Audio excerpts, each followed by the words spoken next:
And we are live. Hi, everybody. I would like to welcome everyone to our third week of Be the Game Changer series. I am happy to welcome today Tanya Avrith to our session today. Just to give you a bit of background on Tanya, Tanya is working for the Educational Technology Consultant for Amplified IT and is currently living in South Florida. But Tanya previously worked as a lead educational technology and digital citizenship teacher for Lester B. Pearson School Board in Montreal, where she grew up. While she was there, Tanya was a key player to create the vision for the district-wide digital citizenship program. Tanya is a Google certified teacher, an Apple distinguished educator. She has presented in front of thousands of educators, students, and parents from all over Canada and the United States, addressing strategies and focusing on digital citizenship. So Tanya, we are very happy to have you tonight. Thank you. And we are live. Hi everybody, I would like to welcome everyone. Here's a little bit of backfeed there. Thank you so much for having me come today. I am beyond honored to be part of this Be a Game Changer series. I cannot tell you how incredibly excited I am to be sharing some strategies today with you, looking at the idea of rebranding digital citizenship. So I'm going to just kind of jump right into it. I'm going to share my screen, and I'm gonna get started. So thank you. So as Shelly mentioned, I work as a consultant now in South Florida. And for the last 5 years, I worked for the Lester B. Pearson School Board in Montreal, and I'm really addressing areas of digital citizenship and large-scale implementations of technology initiatives, but with a foundation on digital citizenship education. And over the last 5 years, I realized how incredibly important it is to have a strong base and foundation ingrained in digital citizenship. And when I first started out, one of the biggest roadblocks that I faced when implementing any type of initiative that was happening were a lot of the fears that were surrounding the use of technology in the classroom, be it with teachers, parents, administration. There were always, fears, and in many ways, I think it's important to address a lot of these fears. And I always like to start with the big white elephant in the room, because it's it does happen that these things, these kind of negative things that we look at, they do happen, and I promise you that this is not a negative, webinar on fears of social media, because I'm the last person to do that. But it's important to address that if we don't talk about them, or we don't, educate about some of the things that could happen, that things like this is actually a grade 4 beauty pageant on Instagram that one of my friends in Montreal, who's a mom, dealt with at one of her school, one of her daughter's school. So things like this definitely do happen, but we want to be able to address them. And we hear all too often events like this occurring, parents turning their daughter over nude pictures on a tablet, or students being arrested. I know that in Quebec, just in October when I was home, I heard on the news about a child who, some students who had been arrested for distributing child pornography, essentially sharing nude pictures. So, these things happen, and they happen all too often, and it's really important that we are proactive in how we approach educating our children about these issues. I think very often when we look at,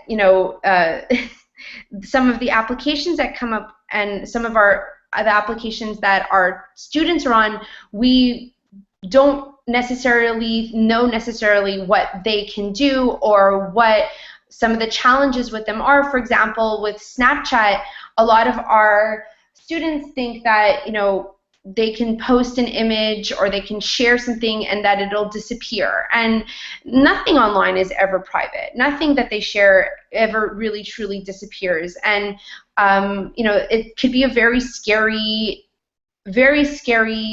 place for parents and teachers to address. So very often we hear about some of the strategies that our teachers in schools will take, and I hear about it, and I worked with lots of teachers over the last 5 years. And at the beginning, even myself, when I first started out, I would tell my students that I was going to take their phones away at the beginning of class, or confiscate their phones if I found their phone. And I think that still happens very often, that we think that we're going to take things away. And I learned very quickly, after working with some of the teachers that I had been dealing with over the last few years, that our students are smart. They know that you take their phones away. And so one school that I worked with, just very recently, I found out that the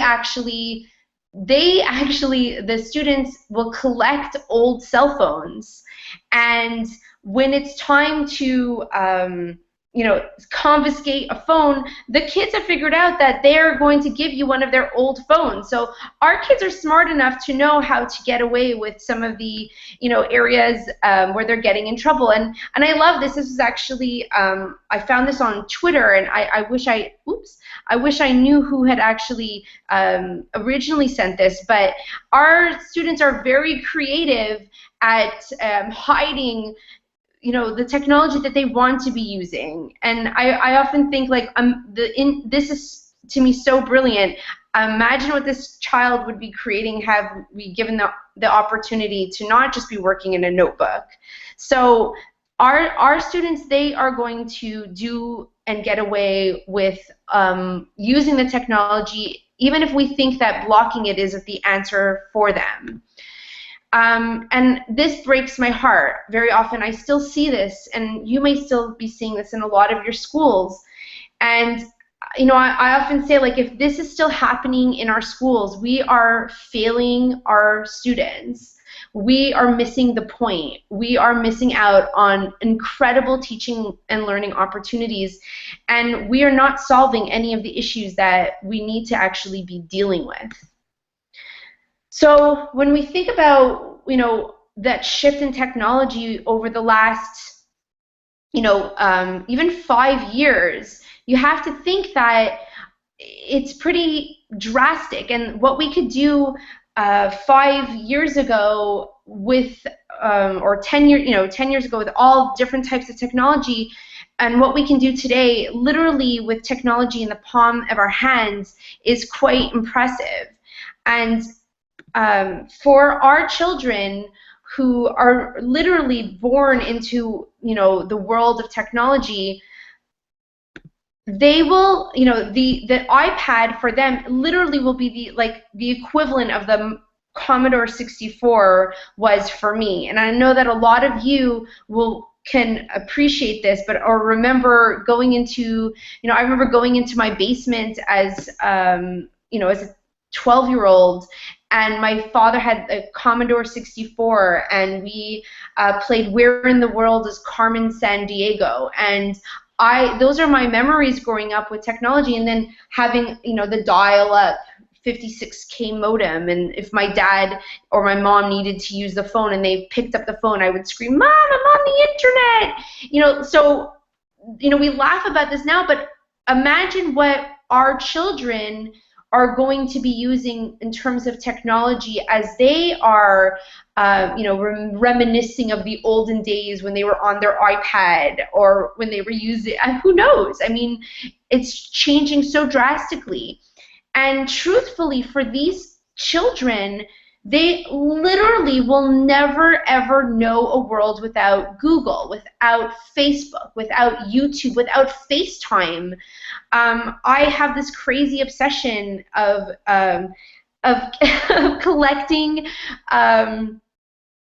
these like screenshots of my children speaking on FaceTime, because I'm so incredibly amazed by the fact that they understand communication in a completely shifted way than I had, as I had those opportunities. And when you give my 3.5-year-old a phone, he literally looks at it like waiting for somebody to look at him on it. So, for them, they will literally never know a world without technology.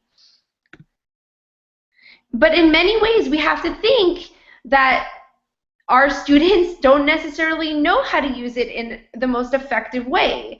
And so I love this, these visuals of students maybe causing headlights outbreak, and students, selfies may be causing headlights outbreaks in teens, and I love this, like, grandma taking a selfie. Hey, grandma, can you take a picture of me? Or I mean, this is pretty awful, but definitely a selfie fail. So the generation coming up, sometimes I'll see things on Facebook or Twitter or online, or these BuzzFeed articles that come up that show teenagers or adults using it in a way that is so incredibly inappropriate. And we have to wonder, well, how do we teach our children and our parents and ourselves as educators and adults really how to navigate and harness the power of social media in a really effective and powerful way? And so I often will talk about teaching digital citizenship using the Wild Wild West analogy. So our students essentially live as sort of, if you think about it, they're almost like kind of almost like outlaws, in the Wild Wild West, and without any direction, without anyone online with them actually authentically teaching them how to use the wild, the World Wide Web. How are they going to learn how to be essentially citizens of this kind of connected world? And so it's really important that when we think about digital citizenship, we address really what digital citizenship is. And I decided I was going to do just a plain Google search on digital citizenship and get a glimpse in terms of, like, well, how did I even define digital citizenship? And the first hit that will come up is Mike Ribble, and that's the 9 elements of digital citizenship. And I used and still do use Ribble's work essentially as my digital citizenship Bible, and it's sort of like a framework that I worked from over the last 5 years. And so when we look at how he looks at and defines digital citizenship, it really has a heavy emphasis on looking at how we use technology appropriately. And I think that 5 years ago, when we addressed using technology appropriately, that would have been acceptable. However, I think that as we have shifted and I think as we are using technology more and more, that's not enough. It's not enough to just talk about using being digital citizens and being nice and kind online. And very often, when I speak to schools or teachers or parents about the idea of that notion of rebranding digital citizenship, I will address it in terms of looking at it as almost inoculating our students of digital citizenship. We don't want to go in and have a one-off conversation in isolation where we're teaching our students to be nice and kind and polite to each other when using the internet. That's not enough. We can't vaccinate our children of being, kind digital citizens. We really can't just think that that is enough, having those one-off conversations, but then going back to teaching, with our worksheets in isolation without connecting our schools and classes. If we're actually going to authentically teach our students about the importance of being kind, caring, collaborative, digitally literate citizens in a connected world, they authentically need to be creating, connecting, learning how to curate, learning how to, how to create pieces of work that will bring an audience to their creations. They need to be reflective of their work and their creations that they're posting. They need to have opportunities to be online. And so it's not enough to say, oh, I'm going to just, talk about digital citizenship and we're going to all be nice and kind and teach a lesson today about being polite, and then teach it in complete isolation. It drives me crazy. We cannot be doing that. That is not how we should be approaching our teaching and learning and the pedagogy that we're working with in the 21st century. Digital citizenship really is not an add-on. It is how you teach. It is about a foundational shift or a paradigm shift that we should be approaching when talking about teaching and learning in the year 2015, when we have access at our fingertips to information and to networks and to the internet and technology that we genuinely didn't have 5, 10, 15 years ago. So we need to shift our thinking so that digital citizenship essentially is a philosophical approach and a foundation to teaching with technology.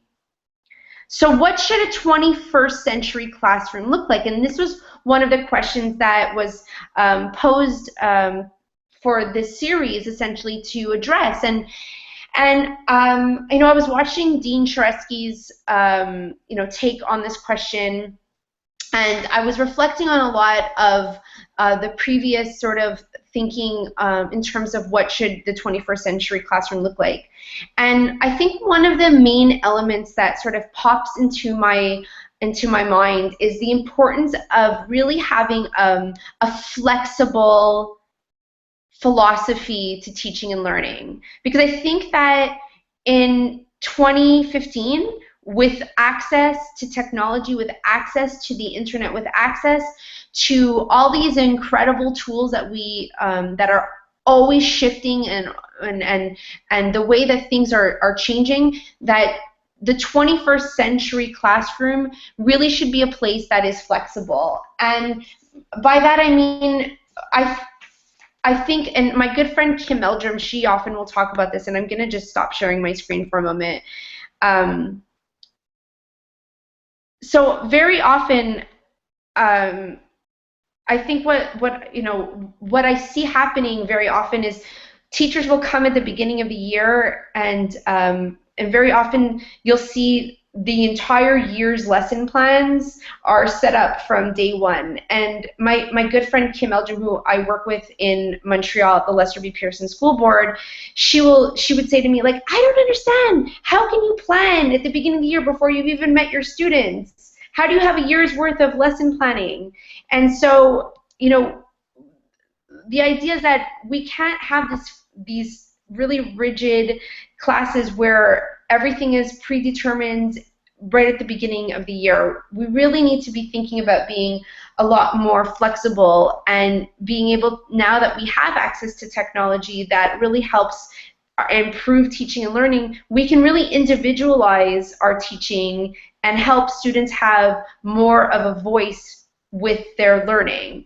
And I think that this is really a really key element to 21st century approach to teaching and learning. So I'm just going to share back a screenshot from one of the schools that I worked with last year. So I love this image. It was taken at Beaconsfield High School in Montreal, and it's a one-to-one program. And I think this is just so telling because learning can be anywhere, anytime.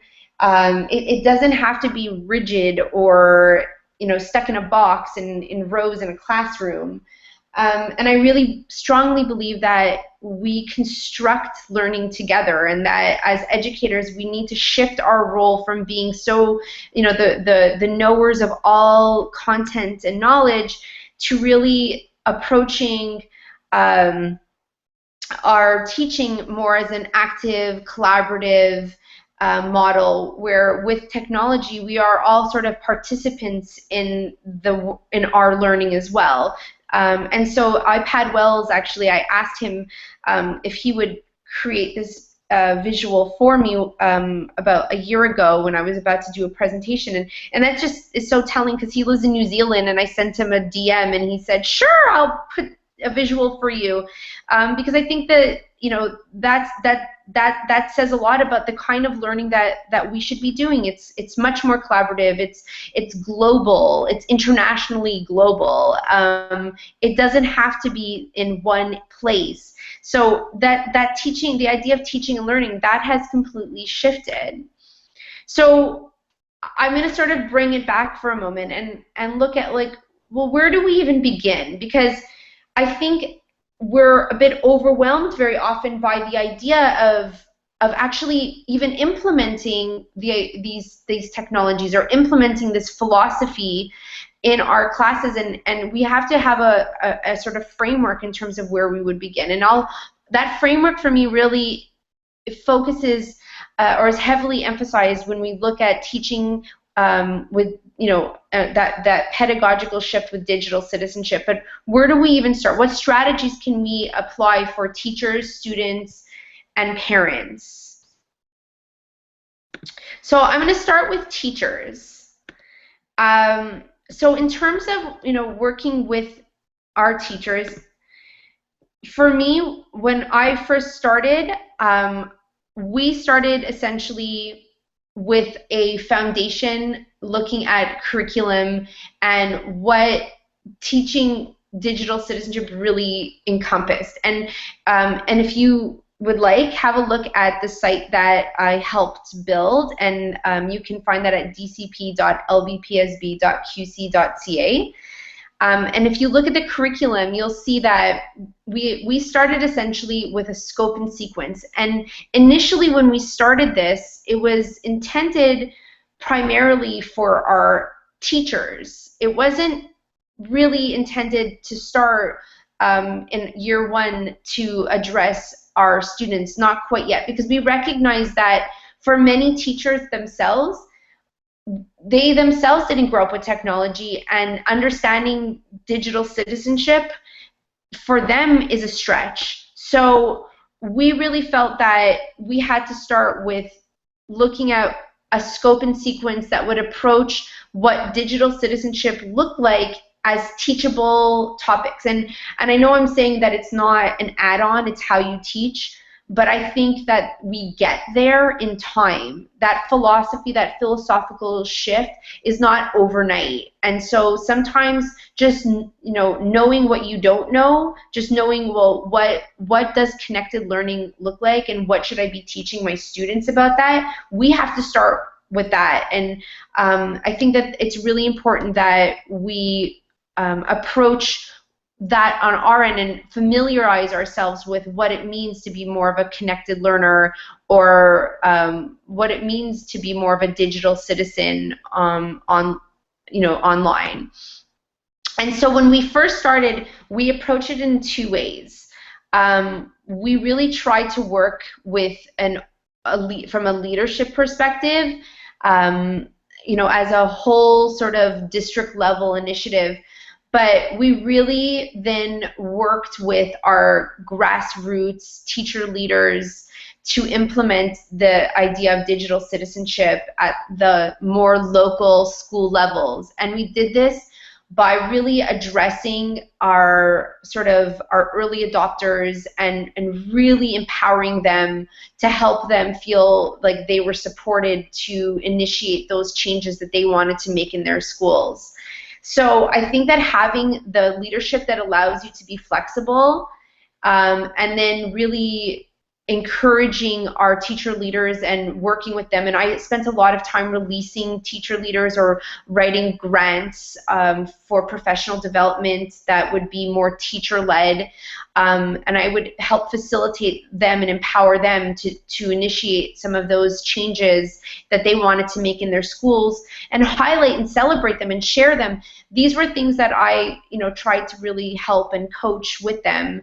So I think it's really important to as a teacher, feel like you can share your work and hopefully be supported by your teacher leader. So hopefully if there's principals watching this, they understand the importance of not necessarily always understanding what's going on with your teacher leaders, but definitely empowering them and supporting them to take risks and to make changes that really will empower their students to become more connected themselves. I also felt that it was really important that we understood the difference between effective and that teachers understand the importance of effective technology integration. And so that shift really, to me, is about not having the learning happening at the front of the class, and that when we're using technology effectively, essentially, as my good friend Holly Clark says, 3 things are happening. And as you can see, just having students on iPads is not necessarily mean that it's effective technology integration. But what we really want to see happening when there's really strong and a powerful transformational technology integration happening is that we're giving our students opportunities to make their thinking visible. We are allowing students to have choice and voice in their learning, and we're allowing our students to share or publish their work. And so when these 3 aspects are happening within schools, that's, as teachers, and when we're really allowing our students and facilitating their learning, that's when we're using technology effectively. And so it's really important to understand, and I go crazy when people say, oh, you work with technology integration, you mean like you help teachers and smart boards? I say, I sell your smart boards, please. I'm not interested in those at all. I would much rather have students bring their own devices and have a strong cloud base that they can collaborate on, because it's really much more about what the students are doing with the technology, and that's part of that whole digital citizenship shift, is getting them to be empowered learners and empowering them to have that voice and choice in their learning. So we really want to focus on who owns their learning, who's owning the learning, and who is doing more of the talking at the end of the day. If we are doing more of the talking in the classroom, then we have to reevaluate how we're teaching and learning, because we really want to be putting the students at the center of that and empowering them to own their learning.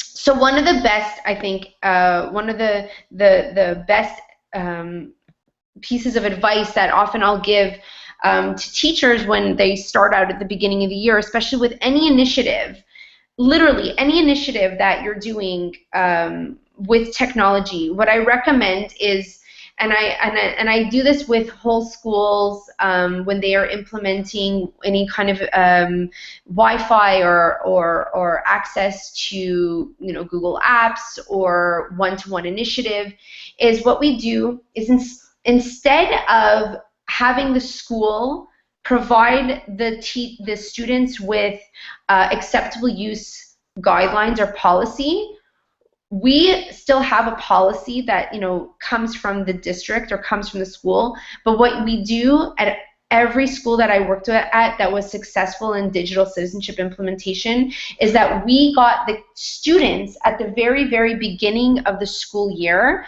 to create their own acceptable use guidelines. And we did this. And so the way that I would approach it is, if I was working in, let's say, a 7th grade school, and they were implementing initiatives, at the beginning of the year we'd come in and I would work primarily with, let's say, just all the English classes, and we would take 1 or 2 lessons, or it could be social studies, And at the beginning of the year, I would get the students, and you can go through the lesson plan. It's bit.ly/D C sample lesson. And we would use this lesson plan to guide sort of that process of facilitating the students to come up with their own guidelines. And so basically, going into this, we knew from the day that we were going to, start what we wanted to see from coming out from the students. And to be honest, we were incredibly amazed at how much more difficult our children are on themselves, because they know what's right and wrong. Do they necessarily, feel empowered or always have the right direction when they're in the moment? Not always. So they come up with a lot of really, really incredible, guidelines for them to follow. And I'd often say to them, whoa, like, you don't have to be so hard on yourself. But they would come up with them, and we would then collect them using a Google form. And then what we would do is we'd have student leadership groups, and I'll talk a little bit more about that in a moment. But we would basically have a democracy in terms of how we approach the guidelines in the school. Now, when you give students the opportunity to have a voice, and when you start empowering them to come up with their own consequences in terms of what will happen if they don't follow the guidelines, it's like Harry Wong, he wrote, and he was one of my gurus when I first started teaching, the first days of school. You allow students to come up with their own procedures and how they run their class, they will take much more ownership of them. And it's classroom management 101. And it's the best way to sort of get all that kind of busy, paperworky, kind of annoying stuff that we don't want to necessarily have to deal with in terms of the yucky stuff of digital citizenship, and kind of address it early on and set those guidelines at the beginning. So this is a great strategy to start your year with as a teacher. It's also important as educators that we familiarize ourselves with social media and understand social media in a much more well, basically, we have to learn how to speak social media. We need to know what is going on. And I'm not saying that every single teacher or parent, and this is for parents as well, that we need to be actively, tweeting, blogging on Google+, Instagramming, YouTube, as YouTubers, on Snapchat, pinning everything. I'm not saying that we need to be doing that.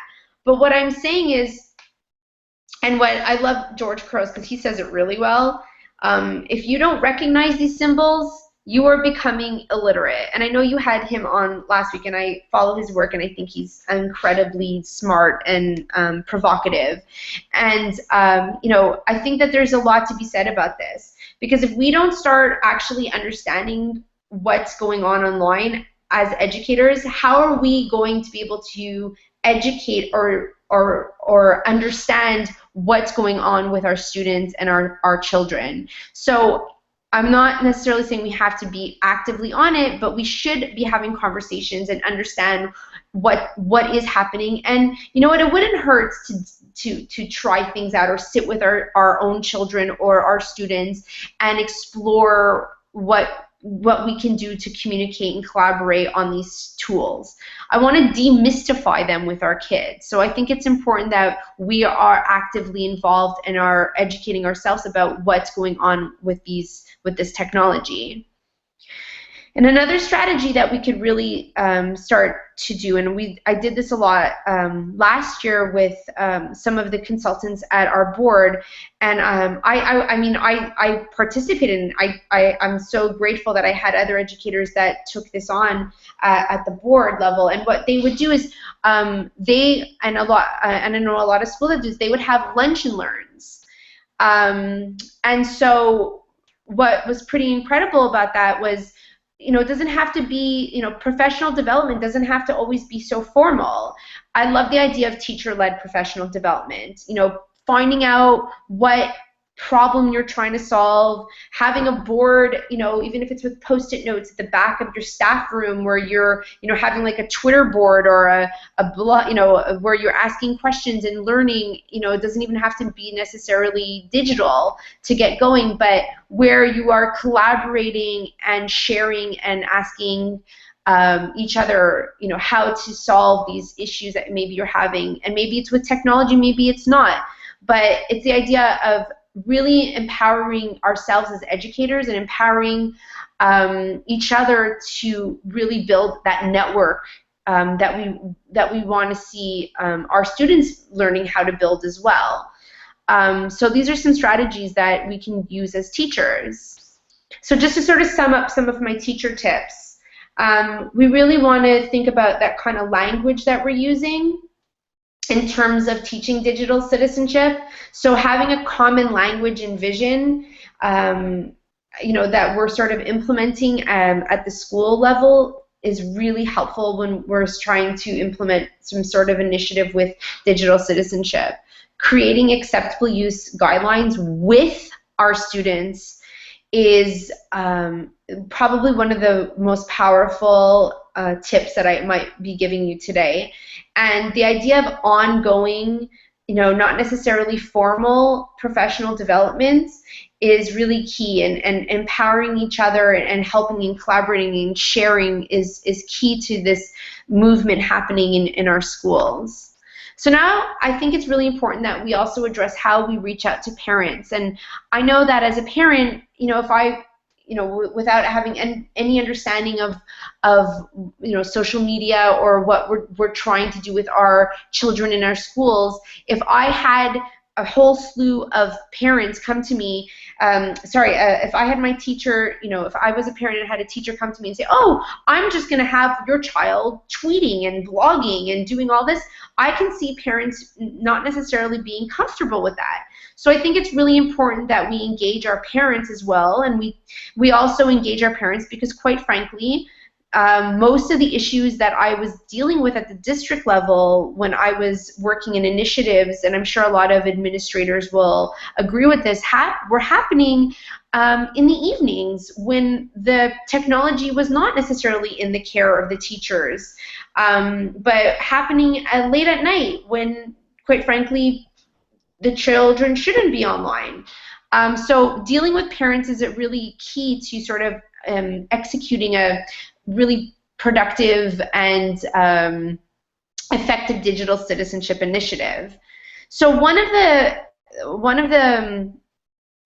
the strategies that we used last year was we offered parent evenings. Now these parent evenings were announced everywhere, and what we did is we made the parent evenings available as a webinar as well, and so they were live streamed, and then we posted it on YouTube, and we had a link so that parents wanted to learn more, it was available to them, and it was a great way of reaching out. And we did that last year, and then years before that we had done parents like sort of town hall meetings, parents teaching parents, having conversations on digital citizenship. And so I worked with parent groups that I provided resources to, where then they went out in their communities and sort of held these sort of parlor meetings with other parents discussing different elements that address digital citizenship.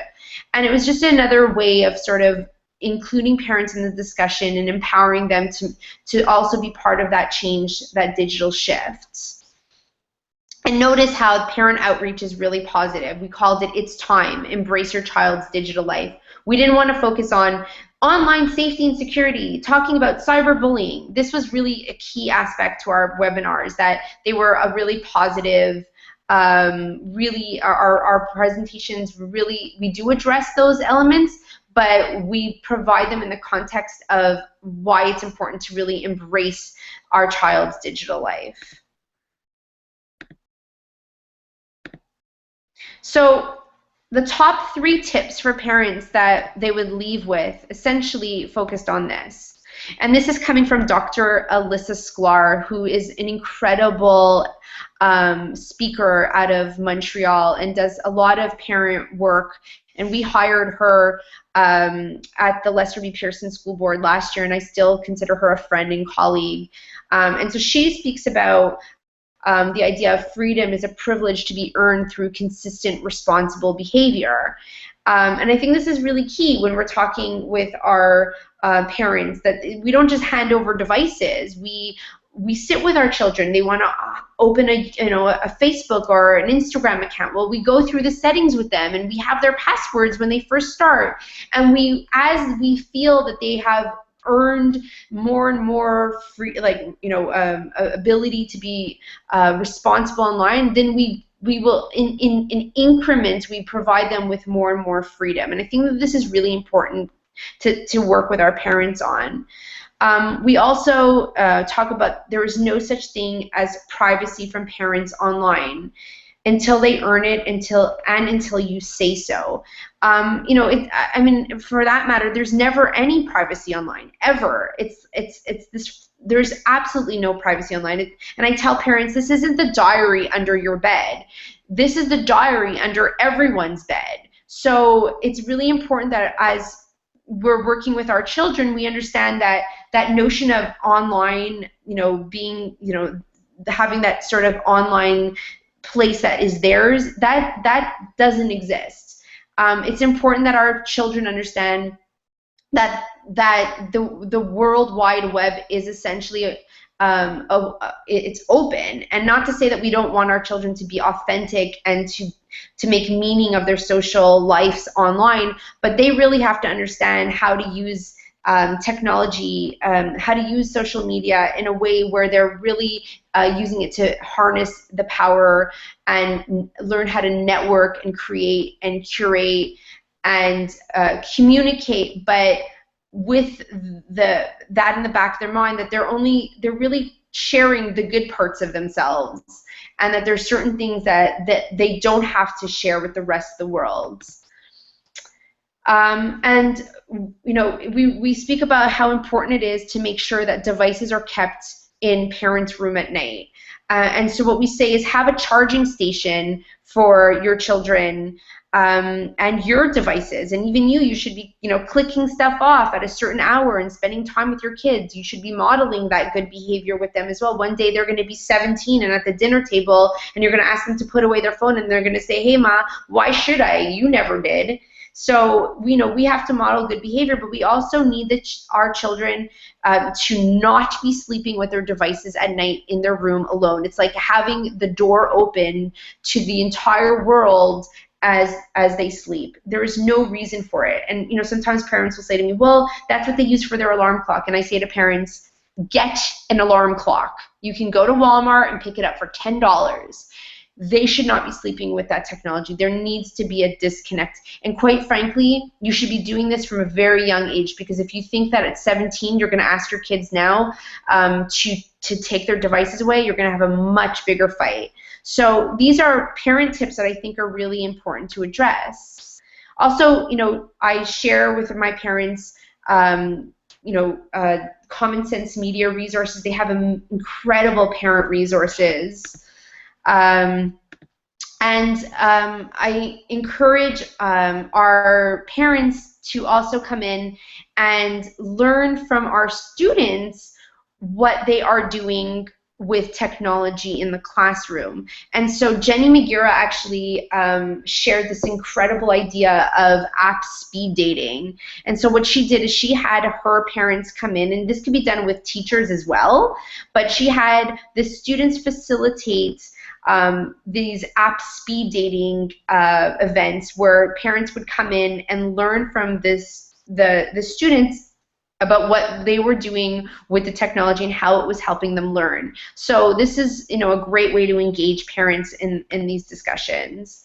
So I'm going to start sort of summing some stuff up, because I know that we're going to be running a bit late if I don't. So tips to help parents get started, parent information sessions. So it's great at the beginning of the year when you first see them, even if it's kind of more of that informal, to at least address some of these areas of digital citizenship with them and maybe provide them with some of the tips that I just shared, if that's where you start.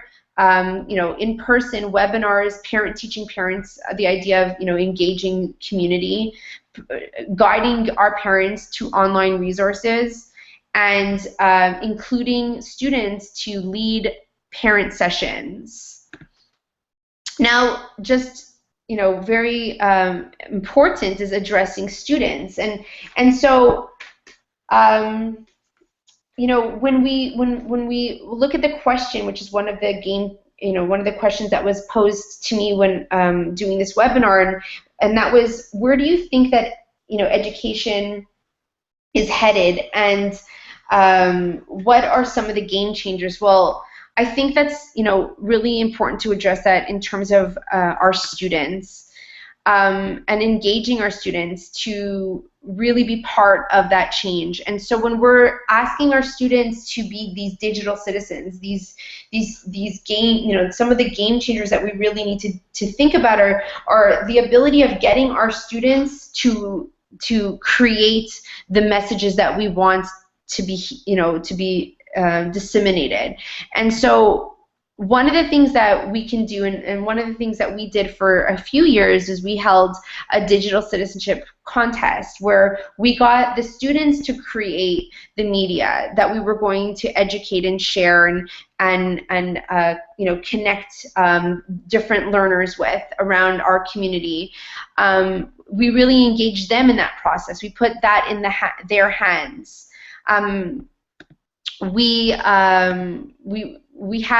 really wanted them to have their voices be heard.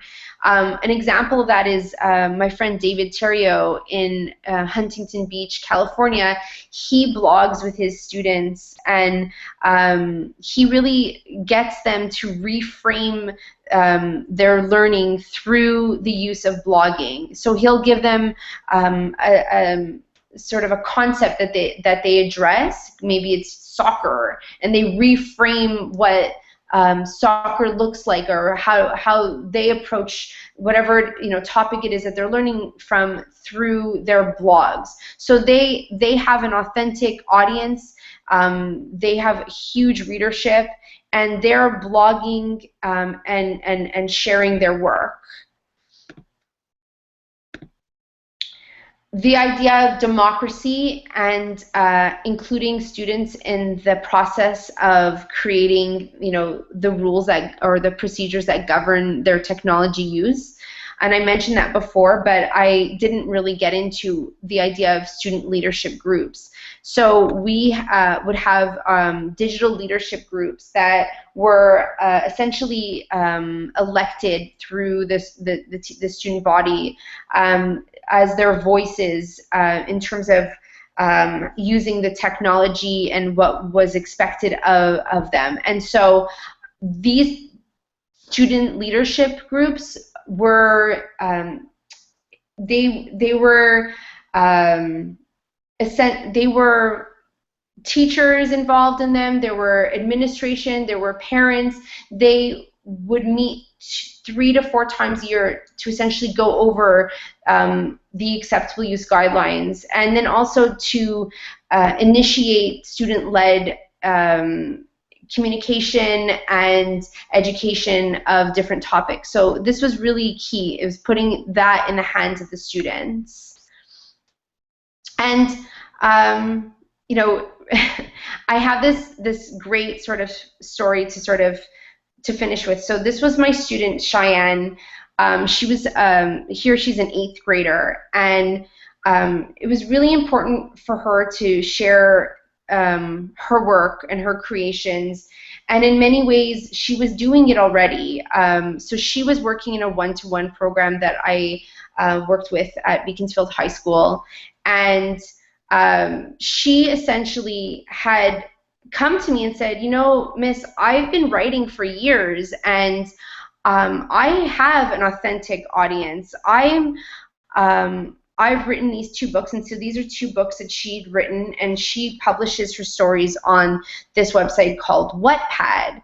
And so I didn't even know that she had this whole other life of as a published 13-year-old author with, a combined, and I'm sure it's a lot more now, of almost, 300,000 reads on her books. And she's learning how to take criticism and how to publish and network her work, and she's pretty incredible. And so we have to think that these students she is the epitome of a digital citizen in the year 2015. This is what, if we think about what learning should look like, our learning essentially should look like this kind of connected, the idea of these authentic connections that our students are making. We should be addressing, how we can connect our schools in a more authentic way.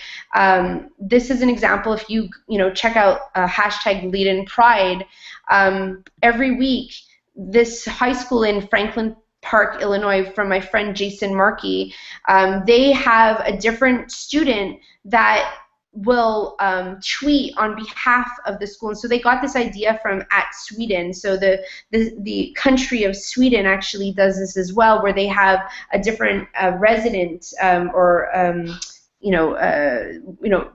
tweet on their behalf of the country, and in this case they do it on behalf of the school. And so it's really getting different perspectives of what it means to be a high schooler and really sharing positive messages. So it's really a positive attempt to include student voice. I think that it's important to help students tell their story and empower them as learners. And so some of these strategies, again, is getting them involved, having them publishing, and get them involved in student groups with administrators, teachers, and decision makers at the school level. Empower them to be part of that process. Because let's face it, for our students, one day tomorrow they're going to be Googled. Like, their resume is essentially their place online. The modern day resume, or the way that we remember a resume, the traditional resume is dead. Their resume essentially will be their Twitter handle, their YouTube account, their blog, their digital portfolio, or quite frankly, any other technology that's going to be that comes up tomorrow. I mean, their place online is going to be what they share. And what are we going to find when we Google them? Are we going to find positive things? Are we going to find negative things? I mean, hopefully we are not going to find nothing, because we need to give them teaching and learning opportunities to have a place online. We need to give them teaching and learning opportunities to publish and create and share their work in authentic ways. We really need to think about rebranding digital citizenship and taking out that digital, and really think about it as citizenship itself, because for them the digital world and their face-to-face world has become much more muddled. And we really want them to just understand how to be kind, caring citizens always. I think at this point, it's really important that we begin to think that it's time to take those internet filters out, put them out, and place them into the minds of our students. They need to know what's right from wrong. They need to start understanding how to make those decisions. So if I leave you with anything tonight, the idea really is that we need to shift our teaching and learning. We need to give them these teaching and learning opportunities. We can't be scared of the technology. We need to embrace it. We really need to understand that digital citizenship is not an add-on. It is how we teach. So I want to thank you so much for including me to share. I can't tell you how honored I am, and believe it or not, how nervous I was, because I'm so incredibly honored to be speaking with such incredible boards in the province of Ontario. I think you're all doing such great things. So thank you so much. Feel free to reach out to me. You can reach me on Twitter at Tanya Avrith. You can send me an email, tanyaAvrith@amplifiedit.com. I am a pedagogical consultant and would be happy to answer any of your questions.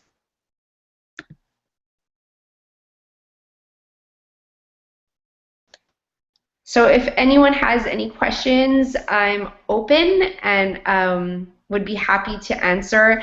I know I spoke for a while, so I'm hoping some of you might have had, and you can feel free. I think we have a back channel happening at eLearn, hashtag eLearnOnt, so ELEARNONT.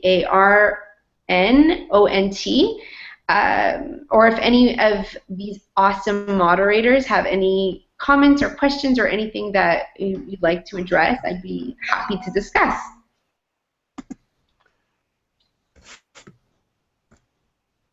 Hi, Jeff. It's Jeff. Great presentation. Really, really enjoyed it. Can you hear me? I do. I hear you. Okay. So I guess my question is, I really liked, the idea that how progressive the ideals are, and I really do feel it in a lot of schools that I go to. The things that you're speaking to are resonating, but often what I might say I find is that there are some educators who are sort of embroiled in a culture of fear still about use of technology. So I guess how do we mesh this progressive ideal regarding digital citizenship that you're bringing up with the fear that is out there? How do we move it forward? So that's a really great question. I think it's important to understand that a lot of what I'm speaking about is not something that happens overnight. Right. It's.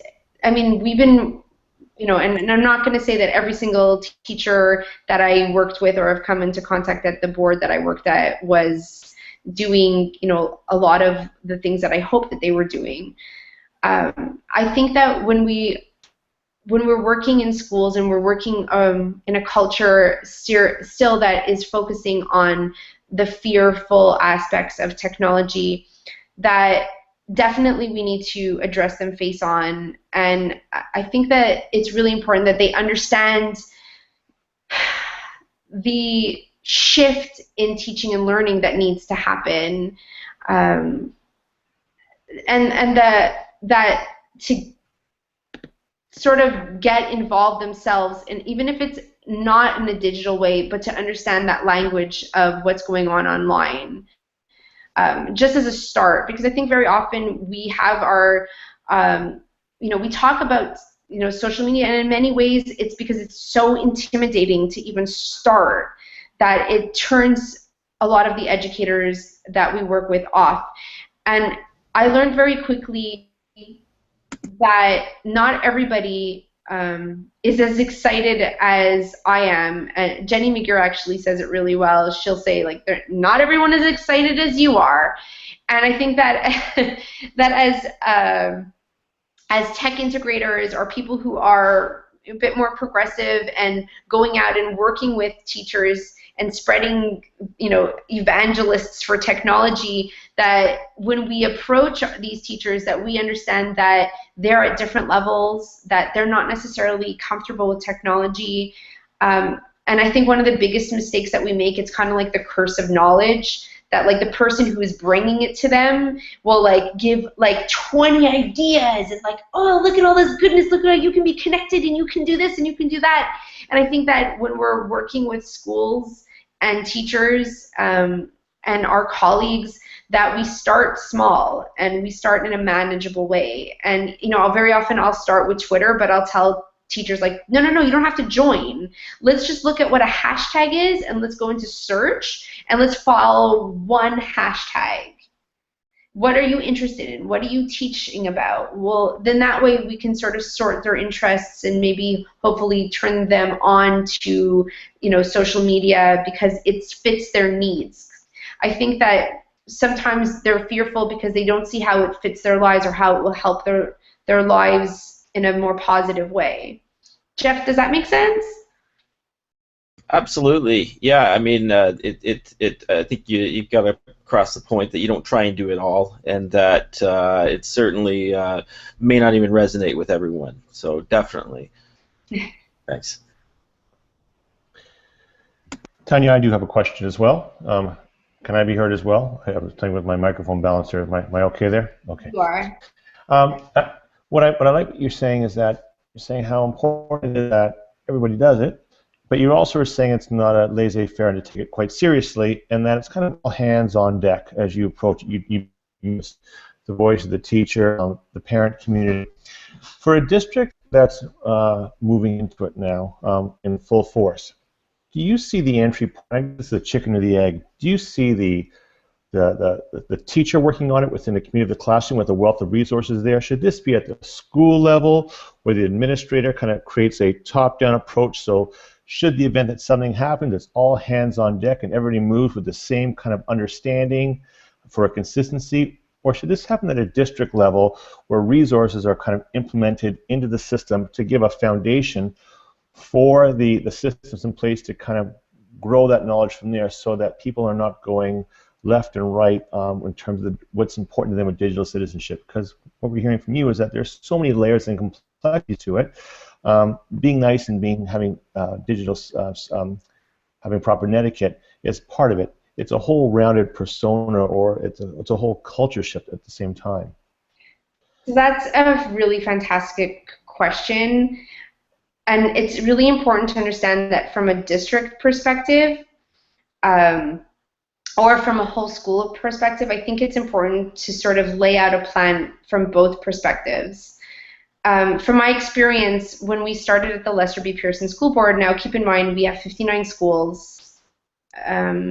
I mean, I know that we're fairly small, obviously, compared to, Toronto District or York, in Toronto, but, we were still working with about 22,000 students, and, in Quebec, we're one of the largest English-speaking school boards. So we started this off 5 years ago at the district level, and I think in many ways that was effective because we were able to reach the different stakeholders to move some of the policies that we needed to get out in order to move the program forward. So we worked very closely to start with 4 groups. We worked with community, we worked with the pedagogical steering committee, we worked with IT to look at policy and what was and was not allowed, because in many ways we can't actually talk about digital citizenship if everything is still blocked.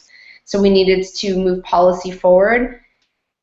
And we worked with community, so parent and community outreach, pedagogy, IT, and students' rights and responsibilities. So we had all these different subdivisions that we addressed, and I called it year 0, because the first year we started was just pure planning. I actually didn't start working with teachers until the 2nd year of the initiative, which is when we launched the Digital Citizenship website, which is now in its 2nd iteration. It didn't originally look the way that it looks today.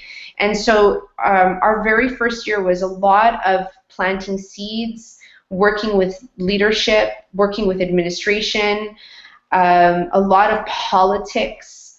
I mean, this is from the administrative perspective, and the district perspective. And then in year 2, what we formed were we released teachers at the district level, and there are teacher leaders. So we would meet with them 3 times a year, and we have 2 leaders from every school in the district. And they then disseminate information, resources.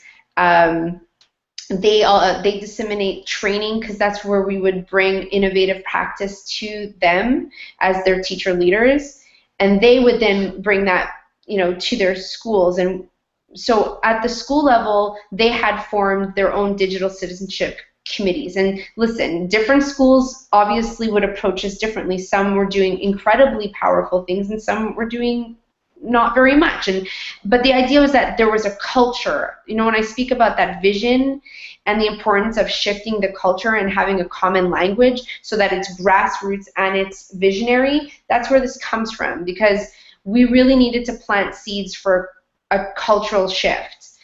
And by helping disseminate information or disseminate trainings or helping our teachers, our teacher leaders feel empowered, that's what we were trying to do.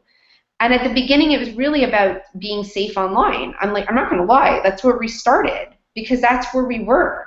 Because we couldn't even address pedagogy because there were so many fears surrounding the use of technology in the classroom. They didn't want it. They were like, why would I let a camera? They're going to post it on, you know, YouTube. Like, why would we allow kids to bring devices? They're going to. So we couldn't even address that shift because at a foundational level, it was not even possible because there was so much fear. So we really needed to talk about fear. That's why I start with talking about fear. We needed to talk about these fears, address them, and give strategies for dealing with them so that we could then look at that shift in teaching and learning, because that's really how we teach digital citizenship. But we couldn't get there until we actually addressed fears. So I don't know, that's a long sort of, I hope that I was able to address some of the questions that you were asking. That's really great, Tanya. Thank you. I just wanted to, from all of us, thank you very much for, you know, spending the last hour with us talking about, you know, a really important topic that I think all of us at our boards need to go back and have more conversations with our teachers, with our parents and students. So we just want to thank you again for spending tonight with us. And we want to remind everybody to please go and visit the e-learning community. Our next challenges are posted there. You have the next 2 weeks to finish them, and we will see you again in 2 weeks for Alec Kuros will be joining us then. So thank you, Tanya, and thank you everybody that joined us tonight. Thank you. Bye. Bye-bye.